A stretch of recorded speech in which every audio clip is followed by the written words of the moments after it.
Muy buenos días, hermanos y amigos. Que Dios les bendiga a todos ustedes. Bienvenidos a su espacio, un llamado a la reflexión. Hoy vamos a estar hablando sobre lo que es la desesperanza y el escepticismo. Lo que puede acontecer en la vida de un cristiano que pierde la esperanza. Y vamos a referirnos únicamente a un hecho que aconteció en el libro de los Hechos, capítulo 20, cuando Pablo viajaba, ¿verdad?, a Roma. Allí, pues, en medio de una tempestad, cuando todos los que viajaban sintieron que no había esperanza de llegar a salvo, pues Pablo le dio palabra de ánimo y palabra de esperanza. Vamos a leer a partir del versículo 20, nos dice la palabra: durante muchos días, no pudiendo ver el sol ni las estrellas, y la fuerte tempestad nos seguía azotando, así que ya habíamos perdido toda esperanza de salvarnos. Escuche bien, ya ellos estaban resignados a que iban a morir ahogados. Pero Pablo les dice: os aconsejo que tengáis buen ánimo, pues ninguno de vosotros perderá la vida, solo se perderá la nave. Estas son las palabras, parte de ellas, de las que Pablo les pone allí a los marineros y a los presos también que iban allí viajando junto a él hacia Roma. Vamos a leer otro versículo. Cuando Pablo dice esto, nos dice la palabra: dicho esto, tomó pan y dio gracias a Dios en presencia de todos, y lo partió, y comenzó Pablo a comer. Los demás, con buen ánimo, ya comieron también. Es muy importante que nosotros, en medio de cualquier dificultad, presentemos esa confianza en Dios y que demos gracias a Dios. Es una parte vital en la vida del cristiano. Entonces, ¿cómo podemos definir la desconfianza en el contexto cristiano evangélico? Es un tema que se manifiesta mucho en este tiempo, pues la pérdida de confianza en un cristiano únicamente se manifiesta con una falta de fe y la duda, es decir, la desconfianza en la palabra y en el poder de Dios. Eso es lo que es la desconfianza en una vida cristiana, que puede llevarnos a apoyarnos en nuestras propias fuerzas y ser vulnerable al pecado y al desánimo. También puede significar una confianza excesiva en sí mismo, que nos aleja de la dependencia de Dios, resultando en descuido espiritual y en vulnerabilidad a la tentación. Esto es parte de lo que es la desconfianza. ¿Qué significa bíblicamente la desconfianza en Dios? La desconfianza se opone directamente a la fe y se caracteriza por el temor, por la duda, por la inseguridad. En lugar de sentirnos seguros, la seguridad proviene obviamente de confiar en Dios y que Él cumplirá su promesa. Esa debe ser nuestra confianza. Pero la confianza en sí mismo es un peligro, porque puede crecer la desconfianza en nosotros. Puede depender de cosas que nosotros nos afectan indirectamente. Y entonces eso nos lleva a sentir que no dependemos de Dios, lo que lleva a entender que somos autosuficientes espiritualmente y volvernos menos dependientes de la palabra y del Espíritu Santo de Dios. Esto genera una desconexión con la verdad. La desconfianza puede llevar a acciones que no le agradan a Dios. Eso puede ser la desconfianza, cometer errores y cosas que no agradan a Dios, que nosotros pues la hagamos, y alejan al cristiano de la verdad en Dios. También nos lleva a la vulnerabilidad al pecado, porque cuando nosotros no dependemos de Dios, dependemos de nuestra propia fuerza, y eso hay que entenderlo. Cuando un cristiano confía en sí mismo, se vuelve menos resistente a la tentación, lo que nos pone en mayor peligro para caer en el pecado ante Dios y en ese tipo de conciencia cauterizada. ¿Cómo se manifiesta y cómo responder a la desconfianza en este tiempo? En la tierra solo vemos sufrimiento, guerras atroces, catástrofe, dolor, enfermedad, injusticia, amargura, odio, venganza y violencia.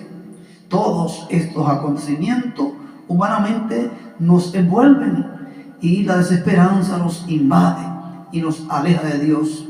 Y nos preguntamos, ¿cómo puede Dios permitir todo esto? ¿Hasta cuándo lo va a permitir? ¿Acaso no dijo Cristo que volvería a la tierra y traería paz y justicia sobre la tierra?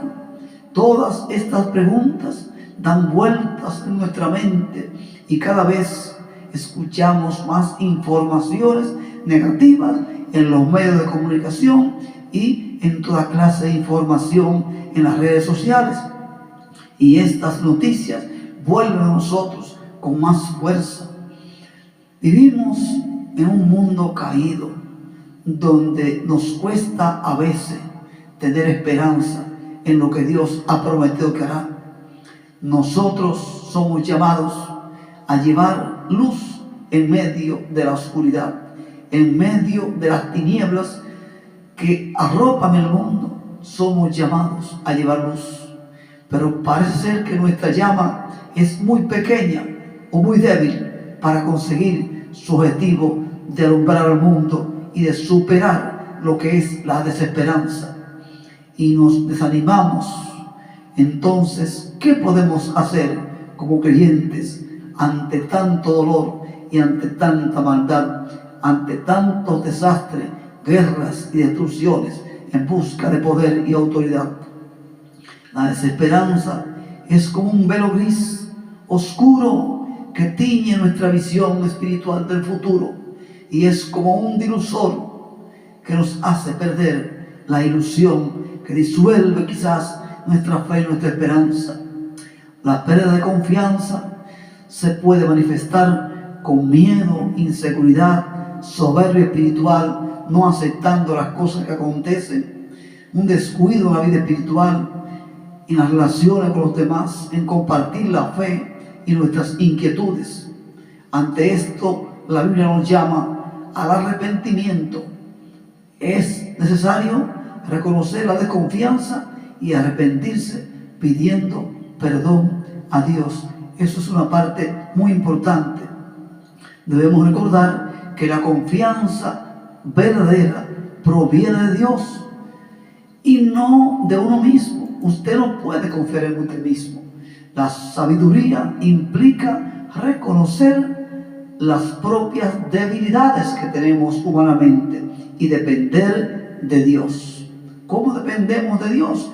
A través de la oración y el estudio de la palabra. Esto es fundamental para buscar la dependencia de Dios a través de la oración y la meditación en su palabra, para renovar nuestra fe y nuestra confianza, sentirnos seguros en Cristo, recordando que la seguridad del creyente no depende de su desempeño en el camino de la fe, sino de la fidelidad de Dios y su promesa que continuará la obra que Dios ha comenzado en nosotros.